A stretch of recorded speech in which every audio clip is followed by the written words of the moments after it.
Hello everyone, स्वागत है आपका आज एक नई क्लास में। तो हम टॉपिक कर रहे थे हमारा प्रथम विश्व युद्ध, फर्स्ट वर्ल्ड वार, जो कि 1914 से 1918 तक चला। तो उसमें हमने जो है प्रथम विश्व युद्ध के कारणों को देख लिया। पिछली क्लासेस में हमने उसकी घटनाओं को देखा। घटनाओं में हमने इंग्लैंड के कैसे एंट्री हुई युद्ध में, इटली की कैसे एंट्री हुई, अमेरिका की एंट्री कैसे हुई युद्ध में, और कैसे युद्ध का रुख बदला और कैसे युद्ध समाप्ति की ओर बढ़ गया था। तो इसके बारे में जो हमने पिछली 3-4 क्लासेस में डिस्कस कर लिया है। तो ये परिणाम या रिजल्ट क्या रहा इस युद्ध का, तो उसके बारे में आज हम पढ़ेंगे। तो ये क्लास देखने से पहले आप जो है इसके पीछे की जो क्लासेस है उसको ज़रूर देखिए, ताकि आपको ये अच्छे से समझ आ सके। जब पीछे का आपको एक एक पॉइंट समझ में आएगा तो आपको रिजल्ट, जो परिणाम हम पढ़ने वाले हैं, वो अच्छे से कंसेप्ट क्लियर हो जाएगा। तो चलिए आज की क्लास को शुरू करते हैं कि प्रथम विश्व युद्ध स्टार्ट कब हुआ था। 28 जुलाई 1914 को। ये एक शॉर्ट फैक्ट में भी आ सकता है कि जो फर्स्ट वर्ल्ड वार था, प्रथम विश्व युद्ध था, वो आरंभ कब हुआ, शुरू कब हुआ, तो वो जुलाई में हुआ था, 28 जुलाई 1914 को। इस युद्ध में एक और तो मित्र राष्ट्र थे। मित्र राष्ट्रों में हमने पीछे भी देखा, बार बार हम पढ़ रहे हैं कि मित्र राष्ट्रों में एक साइड कौन सा देश था, इंग्लैंड था, फ्रांस था, रूस, जापान, पुर्तगाल, इटली, अमेरिका, रोमानिया, यूनान, शाम, चीन, Siberia, Cuba, Panama, Serbia, Belgium, Montenegro, ये जो ब्राज़ील आदि देश शामिल थे। मतलब इम्पोर्टेंट इसमें इंग्लैंड, फ्रांस, रूस, जापान, पुर्तगाल, इटली, अमेरिका, रोमानिया, साइबेरिया, ये है जो आपको ज़्यादा याद रखनी है। तो ये तो एक साइड थी, जबकि दूसरी साइड जर्मनी था, ऑस्ट्रिया था, हंगरी, बुल्गारिया तथा टर्की, या फिर आप इसको तुर्की भी बोल सकते हो। तो एक साइड के देशों को बोला गया था मित्र राष्ट्र और दूसरी साइड के देशों को बोला गया था केंद्रीय शक्ति। ठीक है, इन दोनों पार्टी के बीच में जो है युद्ध हुआ था, जिसमें कि मित्र राष्ट्र की तरफ जो ज़्यादा देश थे और केंद्रीय शक्ति की तरफ जो है जर्मनी, ऑस्ट्रिया, हंगरी, बुल्गारिया और टर्की थे। यह युद्ध जो है 11 नवंबर 1918 तक चला। मतलब 28 जुलाई 1914 को स्टार्टिंग हुई इस युद्ध की, और ये 11 नवंबर 1918 को चला। सॉरी, थोड़ा ना मेरे को जुकाम हुआ है, तो इसलिए आप एडजस्ट कर लेना। इस युद्ध में लगभग 6 करोड़ 50 लाख सैनिकों ने भाग लिया। इस युद्ध में सभी प्रकार के आधुनिक विनाशकारी जो अस्त्र शस्त्र थे, हथियार थे, उनका प्रयोग किया गया। प्रथम विश्व युद्ध सारी दुनिया के लिए काफ़ी विनाशकारी सिद्ध हुआ, क्योंकि हथियारों का यूज हुआ, बहुत सेना का नुकसान हुआ, बहुत पैसा खर्च हुआ, और जिन हथियारों का प्रयोग किया गया था उनके जो साइड इफेक्ट थे वो भी बहुत ज़्यादा निकल कर आए थे। विश्व के इतिहास में कभी नहीं लड़ा गया ऐसा युद्ध जो है पीछे कभी नहीं लड़ा गया 1914 से पहले। इस युद्ध में न केवल धन की हानि हुई, बल्कि लाखों की संख्या में लोग जो थे वो मृत्यु के भी शिकार हो गए। मतलब लाखों की संख्या में लोगों की जानें भी इस युद्ध में गई। इस युद्ध के बाद आर्थिक महामंदी का दौर शुरू हो गया। मतलब कि गरीबी आनी शुरू हो गई, जिससे कि संसार में गरीबी फैली, अराजकता आई और भूखमरी फैल गई। क्योंकि इस युद्ध में इतना ज़्यादा नुकसान हुआ कि उसकी भरपाई कई सालों तक आगे नहीं हो पाई। तो अब इनके जो परिणाम थे, प्रथम विश्व युद्ध के रिजल्ट थे, उसको हम पॉइंट्स के माध्यम से देखेंगे। इसमें हमारा जो है पहला पॉइंट है जनशक्ति। मतलब मनुष्य का महाविनाश, great loss of man power. मनुष्य की जो शक्ति थी, मनुष्य की जो पावर थी, उसका सबसे ज़्यादा नुकसान हो, क्योंकि मनुष्य युद्ध लड़ रहे थे इस युद्ध में देशों की तरफ से। तो सबसे ज़्यादा मनुष्यों का विनाश हुआ इसमें, मतलब मानव शक्ति का, जिसमें कि अच्छे अच्छे सैनिक मारे गए, अच्छे अच्छे कमांडर, मतलब जो अच्छी अच्छी सेना की फौज थी वो इस युद्ध में कहीं ना कहीं बिखर कर रह गई। कि प्रथम विश्व युद्ध मानव जाति के लिए काफ़ी विनाशकारी साबित हुआ। इस युद्ध में 7,000 व्यक्ति जो थे वो प्रतिदिन मारे जाते थे। 7,000, अंदाज़ा लगा सकते हो आप, 7,000 लोग जो है डेली मौत का शिकार होते थे। प्रथम विश्व युद्ध में 80 लाख लोग, टोटल 80 लाख लोग मरे थे, जिसमें कि 7,000 हर रोज मरते थे। इस युद्ध में 6 करोड़ 50 लाख लोगों को सैनिकों की वर्दी पहनाई थी। मतलब 6 करोड़ 50 लाख लोगों को सेना में भर्ती किया गया था इस युद्ध के दौरान, नए सैनिकों की। इतनी भारी संख्या में कभी सैनिकों ने किसी भी युद्ध में भाग नहीं लिया।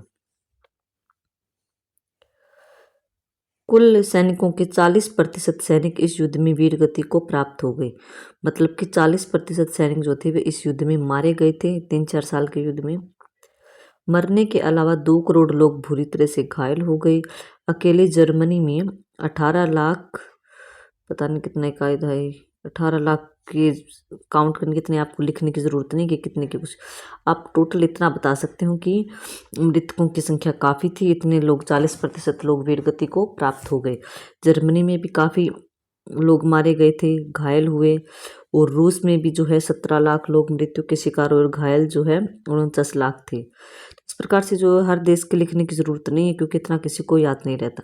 तो आप टोटली इस पॉइंट में लिख सकते हो कि काफ़ी जनशक्ति का विनाश हुआ। और 1-2 जगह की काउंटिंग आप बता देना कि 80 लाख मौत के शिकार हुए, 6 करोड़ 50 लाख सैनिक जो है भर्ती हुए थे, वीरगति को प्राप्त हुए 40%।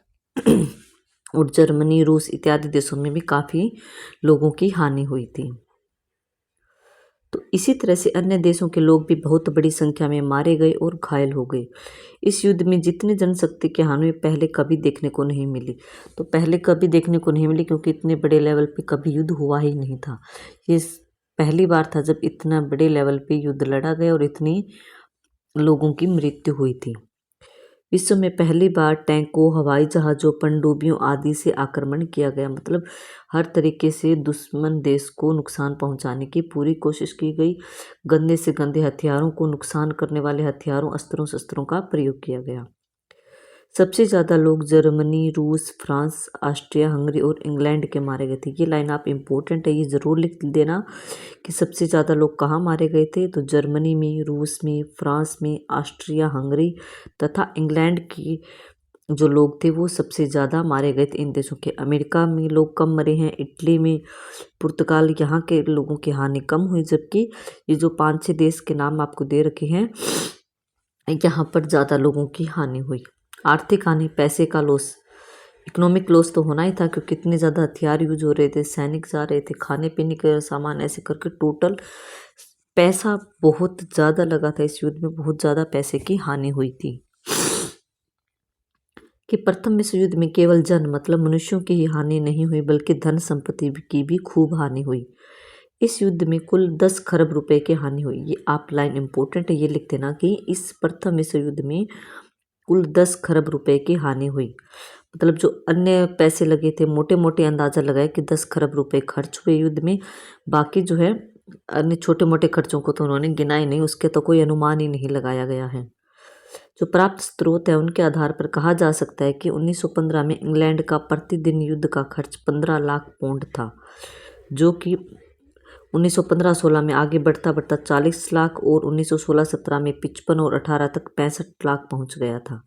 ये लाइन इंपॉर्टेंट आप लिख देना कि स्टार्टिंग में तो इंग्लैंड में युद्ध का खर्चा 15 लाख पौंड था और 1918 जब युद्ध की समाप्ति हुई तो उस समय तक यह खर्चा 65 लाख पौंड तक पहुंच गया। आप बीच वाला रहने देना, ये 40 लाख वाला, 55 लाख वाला डायरेक्ट आप स्टार्टिंग से बताकर कि 1915 में तो 15 लाख खर्चा था और जब 1918 में युद्ध समाप्त हुआ तो उस समय इस युद्ध का खर्चा इंग्लैंड में 65 लाख तक पहुंच गया था।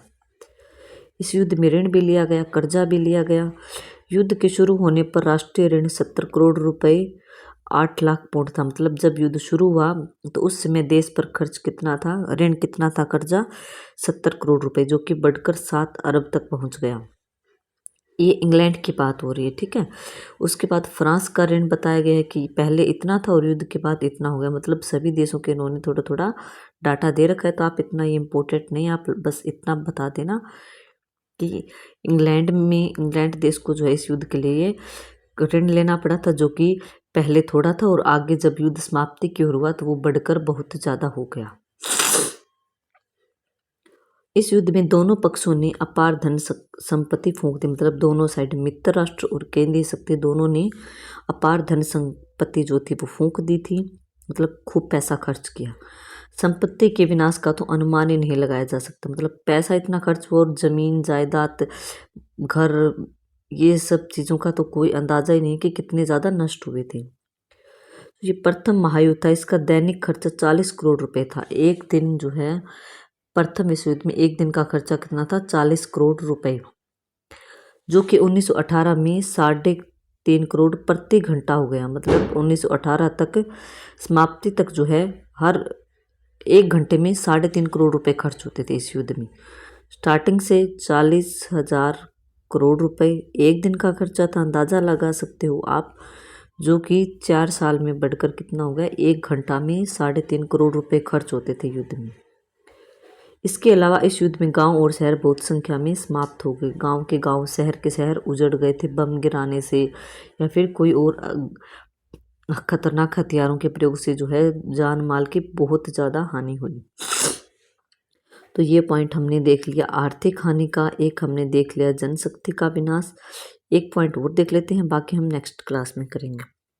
तो अगला पॉइंट है कि मुद्रा प्रसार या युद्ध का ऋण, कि युद्ध के ऋण की बात की गई है कि प्रथम विश्व युद्ध इतना प्रलयकारी अर्थात विनाशकारी सिद्ध हुआ कि युद्ध के अथाह खर्च के कारण दोनों पक्षों के राष्ट्रों को ऋण लेना पड़ा। मतलब दोनों साइड, मित्र राष्ट्र देश और केंद्रीय शक्ति देश, दोनों साइड के जो गुट थे, दोनों साइड ही इतना युद्ध में पैसा खर्च हो रहा कि दोनों साइड के जो देश थे उनको सभी देशों को कर्जा लेना पड़ा, पैसा उधार लेना पड़ा। यह ऋण या तो अमेरिका जैसे देशों से लिया गया या फिर अपने देश के पूंजीपतियों से। मतलब अमेरिका देश से जो है पैसा उधार लिया गया और जो देश के पूंजीपति थे, मान लो फ्रांस देश में है, पुर्तगाल में है, इंग्लैंड देश के जो अमीर लोग थे उनसे धन खर्च लिया गया, सेना को दिया गया पैसा और युद्ध लड़ने के लिए उन्हें वेतन दिया गया। दोनों पक्षों का कुल सार्वजनिक ऋण जो है 1914 में 8,000 करोड़ रुपए था, जो कि 1918 से बढ़कर 1918 में 40 करोड़ तक पहुंच गए। ये लाइन आप लिख देना कि दोनों पक्षों ने कर्ज लिया था और वो कर्ज अमेरिका या फिर देश के पूंजीपतियों से लिया गया। फिर आप ये बता देना कि युद्ध की स्टार्टिंग में सार्वजनिक ऋण मतलब टोटल ऋण या कर्जा जो था वो 8,000 करोड़ था, जो कि युद्ध समाप्ति जब 1918 में युद्ध समाप्त हुआ तो उस समय तक यह संख्या 40,000 करोड़ तक पहुंच गई। प्रथम विश्व युद्ध के दौरान सार्वजनिक ऋण में 5% की वृद्धि हो गई। अतः युद्ध में शामिल होने वाले देशों पर ऋण का भार चढ़ गया। मतलब सभी देश कर्जा ले लेकर, पैसे उधार लेकर जो है युद्ध में पैसा लगा रहे थे और युद्ध कर रहे थे, तो सभी देशों पर जो है ऋण बहुत ज़्यादा बढ़ गया। संपत्ति के विनाश से उनकी आर्थिक स्थिति और ज़्यादा खराब हुई, क्योंकि उनका जो बिजनेस था, फैक्ट्री वगैरह थे, वो सारे ख़त्म हो रहे थे, तो उनके पास जो है आय का साधन ही नहीं बचा। तो उनकी संपत्ति के जो साधन थे वो ख़त्म हो रहे थे और पैसा वो उधार ले जा रहे थे। इससे जो स्थिति थी 1918 तक आते आते उनकी बहुत ज़्यादा खराब हो गई। ऐसा अनुमान लगाया जाता है कि इस युद्ध में 13,200 करोड़ रुपए की संपत्ति जो थी वो तबाह हो गई, खराब हो गई। इस विनाश की भरपाई के लिए जो है महंगाई बढ़ी, वस्तुओं की कीमतें बढ़ा दी गई। उस समय मजदूरी की दर भी बढ़ी, परंतु उत्पादन में कमी आ गई। मजदूरी महंगी हो गई, मजदूरों ने सस्ते रुपए में काम करना, सस्ती दरों पर काम करना बंद कर दिया। उन्होंने ज़्यादा मजदूरी मांगी और वो मजदूर पैसे ज़्यादा लेते थे और काम कम करते थे, जिससे कि मजदूरी का पैसा तो देना पड़ता था लेकिन उत्पादन चीज़ों का कम होता था और मुद्रा की कीमत भी गिरने लगी। मतलब पैसे की गिरावट भी आई। आर्थिक संकट को टालने के लिए विभिन्न देशों को कागज की मुद्राएं चलाने पड़ी और लोगों पर नए टैक्स लगाने पड़े। इसके बावजूद भी इस आर्थिक संकट को दूर नहीं किया जा सकता। दूसरी नहीं, ये दूर आएगा यहाँ पर कि दूर नहीं किया जा सकता, किया जा सका। मतलब इतना ज़्यादा ऋण और पैसे की हानि हुई इस युद्ध में, जिसकी भरपाई कभी नहीं हो पाएगी। शायद आज तक भी उस भरपाई का हम पूरी नहीं कर पाए। कहीं ना कहीं वो जो नुकसान है वो हमें आज तक भी जो है झेलना पड़ रहा है, क्योंकि वहाँ से गरीबी की शुरुआत हो गई थी देशों की। ठीक है, भारत देश ने भी तो इसमें भाग लिया था ना। नेक्स्ट पॉइंट हमारा है व्यापार की हानि। व्यापार तो लॉस में जाना ही था, क्योंकि सभी लोग जो थे, सभी देश जो थे व्यापार बढ़ाने पर नहीं ध्यान दे रहे थे, बल्कि वो युद्ध की तरफ ही ज़्यादा ध्यान दे रहे थे। कि प्रथम विश्व युद्ध के परिणाम स्वरूप व्यापार को काफ़ी धक्का लगा। वो जो देश थे उन्होंने अपना धन व्यापार और उद्योगों पर नहीं लगाया, बल्कि युद्ध पर अपना पैसा खर्च कर दिया। अब युद्ध के समय जो है प्रत्येक देश का यही प्रयास था कि वस्तुओं का आयात कम करे और निर्यात ज़्यादा करे, कि जो चीज़ें हैं उसको हम खरीदें कम और भेजें ज़्यादा से ज़्यादा। अनेक देशों ने सीमा शुल्क मतलब टैक्स बढ़ा दिए, जिसके परिणाम स्वरूप विश्व व्यापार में कमी आ गई। कि जो विश्व देशों के बीच में आपसी व्यापार होता था वहाँ पर कर बढ़ा दिया गया, जिससे कि जो देशों के बीच व्यापार होता था उसमें कमी आई, व्यापार कम होने लगा। यूरोप के व्यापारिक पतन का लाभ अमेरिका और जापान ने उठाया। उन्होंने यूरोप और एशिया के बाजारों में अपने पैर पसार लिए। मतलब जो यूरोप के देश थे जैसे कि इंग्लैंड वगैरह, उनके व्यापार का पतन होने से जो है अमेरिका और जापान को फ़ायदा मिला। उन्होंने जो है यूरोप में अपनी चीज़ें बेची और एशिया के बाज़ार, जैसे कि एशिया में ही महाद्वीप में हमारा भारत देश आता है, तो वहाँ पर भी जो बाज़ारों में अमेरिका की और जापान की चीज़ें बिकने लगी, तो इन देशों को फ़ायदा होने लगा। 1925 तक अमेरिका का विदेशी व्यापार विश्व युद्ध के पहले 2 गुना बढ़ गया था। मतलब कि 1925 ईस्वी तक, युद्ध तो 1918 में ख़त्म हो गया। 1925 तक अमेरिका का विदेशी व्यापार जो है काफ़ी ज़्यादा बढ़ोतरी पर था। जो अमेरिका पहले कर्जे में डूबा हुआ था, अब वह अमीर बन गया। उसने विश्व युद्ध में अनेक देशों को कर्ज दिया था। मतलब कि इस युद्ध से बाकी देशों को तो सबसे ज़्यादा नुकसान हुआ, लेकिन अमेरिका को कहीं ना कहीं देखे तो एक तरफ से फ़ायदा ही हुआ। उसका व्यापार भी बढ़ा और उसने जो देशों को कर्ज उधार दिया था उसने उन पैसों को भी डबल करके अपने पास लिया। तभी तो आज के समय में जो है अमेरिका एक अमीर देश में गिना जाता है। उसकी पूंजी काफ़ी ज़्यादा है और वो अमीर देश है अभी। तो ये प्रथम विश्व युद्ध से पहले बात है ना कि कुछ देश तो उजड़ गए और कुछ देश बस गए।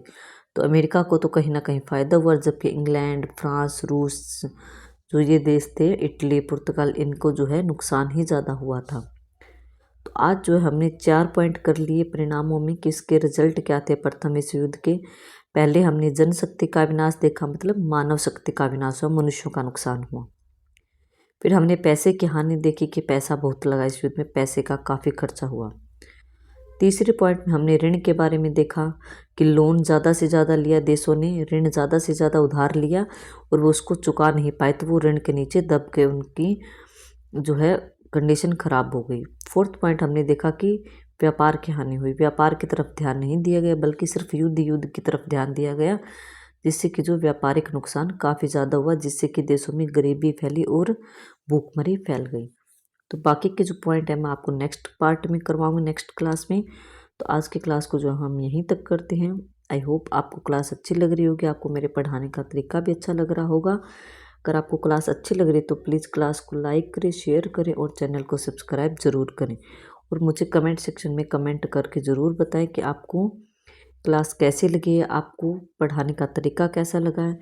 और अगर आपको किसी टॉपिक पे क्लास चाहिए तो आप मुझे उसको कमेंट सेक्शन में कमेंट करके बता सकते हैं कि मैम इस टॉपिक पर हमें हमारी क्लास करवा दीजिए। तो मेरी पूरी कोशिश रहेगी कि वो टॉपिक मैं आपको करवा दूँ। Okay, thank you everyone.